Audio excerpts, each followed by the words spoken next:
Quando a minha mãe tinha 8 anos de idade, meu avô tentou abusar dela.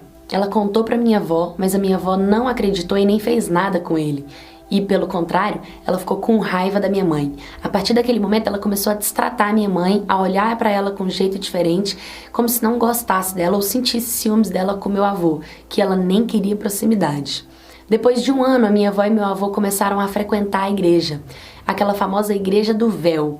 E lá nessa igreja, o meu avô entrou para o ministério de louvor com o tempo e se tornou músico.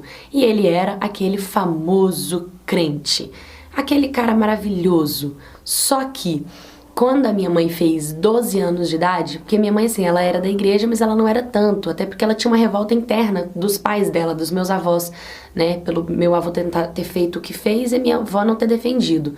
Ela se envolveu com um garotinho, ela já era mulher, ela tinha um corpão, com 12 anos ela tinha cara de 15, ela se envolveu com um garoto e acabou se entregando pra ele, que era o meu pai.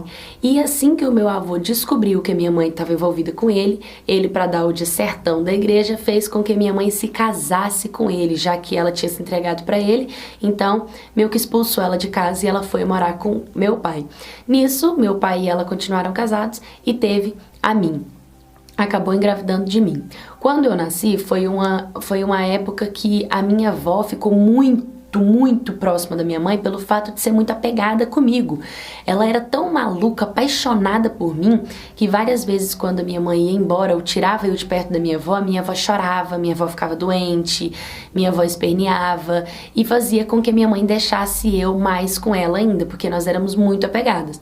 Isso incomodava um pouco a minha mãe, dava uns ciúmes na minha mãe, mas ela deixava eu ficar com a minha avó, até a minha avó pedir pra eu morar com ela. Minha mãe não quis deixar, mas a minha avó implorou, fez um escândalo e falou: você mora perto da minha casa, é só você frequentar a minha casa. Eu falo que felicidade pop dura pouco. Hoje, acordando 7 horas da manhã, 8 horas estávamos na fila do parque aquático que só abriria às 9. Cacau, mas por que você foi mais cedo? Pra gente encontrar um lugar confortável, na sombra. Encontramos 2 lugares com um colchão de casal coberto de frente pra uma água quentinha e bem rasinha para os nenéns ficarem brincando.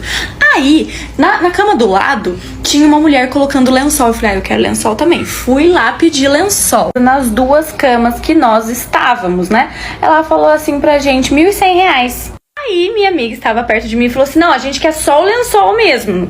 Aí a moça falou assim: não, exatamente isso. Pra eu colocar os lençóis, vocês precisam efetuar o pagamento de R$1.100. Eu falei: moça, peraí, que tem de mais esse lençol? Gente, vocês não têm noção do que ela me respondeu, partindo do Instagram e TikTok. Quando eu tinha 15 anos de idade, eu comecei a namorar com um garoto que também tinha 15 anos. A gente tinha um relacionamento bem tranquilo e a gente gostava muito um do outro. Era um relacionamento super saudável.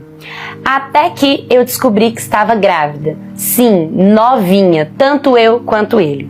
A gente ficou sem saber o que fazer, ficamos com medo do que poderia acontecer. A gente era 2 crianças praticamente e decidimos esconder a gestação. Até então eu fiquei tão nervosa com o que poderia acontecer que eu pensei até em tirar minha própria vida, sabe? Tentar tomar vários remédios e também não passar por aquela situação. Eu também tinha medo do que poderia vir, porque eu sabia que a minha vida ia mudar completamente. A gente não tinha muito dinheiro para poder comprar remédio suficiente ao ponto de me matar. Então eu tive que levar aquela gestação do jeito que ela ia. Com o tempo, ele ia passando, eu ia escondendo, claro, nunca que eu contaria pros meus pais. Eu tinha muito medo do que eles poderiam falar. Só que eles começaram a perceber que eu tava engordando. E eles sempre falavam que eu tava gordinha, que eu tava diferente, e o meu pé tava muito inchado. Eu comecei a perceber que eu tava ficando, com retenção de líquido. E comecei a tomar remédio pra ver se meu pé desinchava. Até que um dia, o papo vai, papo vem com meu pai, a gente conversando pra caramba, eu não tava mais suportando esconder aquele segredo, eu não tava mais aguentando não falar o que tava acontecendo, eu simplesmente falei que tava grávida. Naquele momento, meu pai surtou, ele começou a brigar, ele cogitou até me matar, ele falou: nossa, eu mato você e mato essa criança. Ele tava muito nervoso, fiquei muito mal, ele saiu, eu fiquei bem assim, chateada com o que tava acontecendo, liguei pro meu namorado com a intenção de melhorar as coisas, meu namorado também ficou doido por eu ter contado contado pro meu pai, contou pra família dele também, a família dele começou também a achar um absurdo, porque ele era muito novo, e aí foi aquele caos, né? Todo mundo julgando, todo mundo falando, minha cabeça tava mil, eu fui pra casa da minha tia, fiquei um pouco lá, fiquei com um pouco de medo do que poderia acontecer, independente de qualquer coisa, eu não queria que ninguém fizesse nem mal pra mim, nem pro meu filho e nem pro pai do meu filho, e foi bem assim, foi um momento bem sufocante pra mim.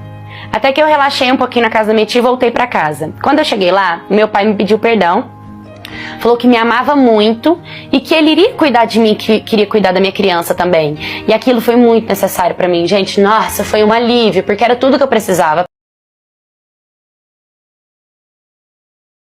Minha casa sempre foi um ambiente muito turbulento. Com 15 anos de idade, eu comecei a trabalhar na casa de uma senhora, ajudando ela a fazer serviços na casa dela.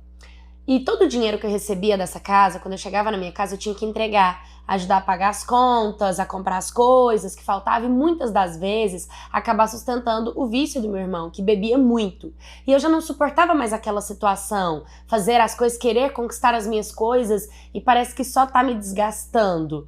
Então eu muito estourada, nervosa com a situação, não aceitando viver dentro desse ambiente, fui falar pra minha mãe que eu não ia aceitar isso, principalmente pelo meu irmão ficar bebendo no meu dinheiro. Pra mim isso era demais.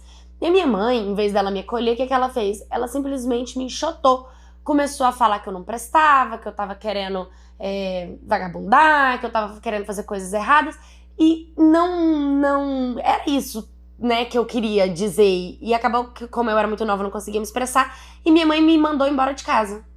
Ela me enxotou de casa, ela mandou eu embora, falou que, né, pra eu caçar meu rumo, pra eu viver minha vida, já que tava ruim, então pra eu procurar outra casa. Claro que ela quis me deixar, assim, sentir falta de um abrigo ou ter mais gratidão pela casa que eu tava morando. E o jeito que ela fez foi me enxotando de casa.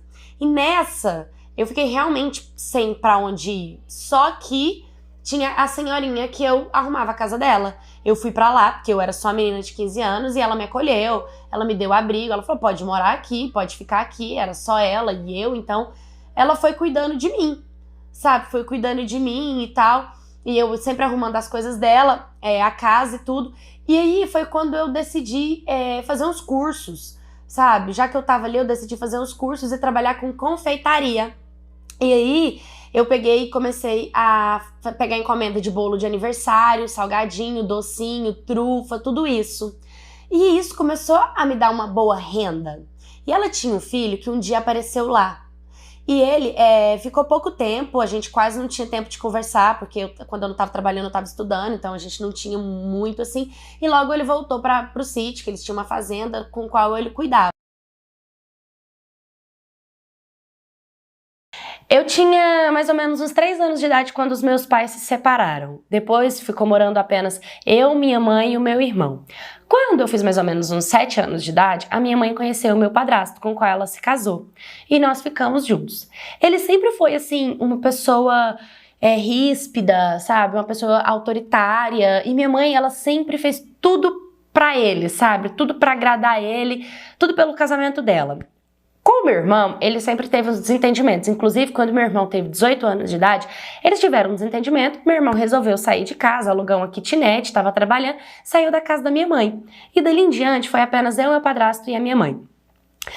Com o tempo, as coisas foram passando, os dias foram passando, eu fui crescendo, eu fui me tornando independente, eu comecei a ter noção das coisas que estavam acontecendo na minha casa. Eu me deparei com uma situação que me deixou muito chateada. A minha mãe, ela nunca teve uma opinião própria sobre a minha vida. Todas as decisões que ela tomou para minha vida foram baseadas na influência do meu padrasto. Então, sim, vários momentos, se ela me deixar de castigo, ele mandou. Não deixar eu em algum lugar, não deixou porque ele não quis. Se eu fui em algum lugar, foi porque ele deixou ela autorizar.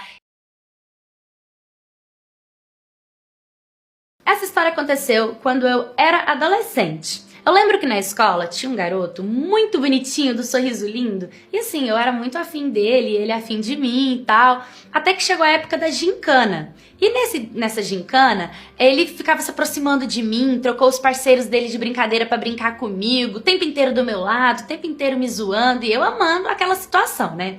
O fato é que eu sou a irmã mais nova, e a minha irmã mais velha, por ser adulta, ela ia com as amigas dela lá pro quarto, e elas ficavam batendo aquele papo de mulher, e eu, ali, caladinha, fazendo minha unha, só pescava tudo que elas estavam falando, né? Então, eu era um pouco pra frente no meu pensamento. Eu não acreditava muito nos rapazes e tal. E esse menino queria fazer de tudo pra me provar que gostava de mim. Eu lembro que ele me puxou, me deu um beijo, a gente começou a ficar, só que eu sempre assim, com o pezinho atrás, né? Até que teve uma vez que ele foi me mandar o print de uma conversa, e na hora que ele me mandou o print, o retardado esqueceu de trocar a foto do fundo do celular dele. A foto do fundo do celular dele era dele com outra garota. Só que ele postou e em 2 segundos ele apagou. Só que foi o tempo suficiente de eu ver, entendeu? Eu abri, ele excluiu a foto. Só que eu cheguei a pegar a foto e a salvar essa foto. E foi tudo muito rápido, porque era a prova que eu tinha pra mostrar pra ele. E aí a gente começou a discutir, ele começou a falar que eu tava vendo coisa e me mandou o print de novo. E quando ele me mandou o print de novo, ele tinha trocado a foto do fundo. Eu falei, esse garoto tá pensando que eu sou doente, que eu não sei enxergar as coisas? Eu falei assim, mas eu não vou mandar esse print pra ele aqui, ele quer brincar comigo, então eu vou brincar com ele também. Aí eu cheguei na minha irmã e falei assim, o que eu faço? Aí minha irmã falou assim, vamos fazer o seguinte, vamos tratar ele super bem. Faz a vida dele um amor, tudo de bom. Tudo que você puder oferecer de bom pra esse garoto, você oferece. E quando vocês fizerem 1 mês de namoro, você termina com ele. Aí eu falei assim, poxa, mas 1 mês de namoro eu vou estar gostando dele já, né? Ela falou, ah, mas o menino tá com outra, ele tá te traindo. E eu fiquei naquela, né? Acaba que a minha irmã saiu comigo pra outros rolês, eu conheci outros garotos e iludindo o garoto da escola, né? Porque ele também tava me iludindo, eu sabia que ele tava brincando comigo.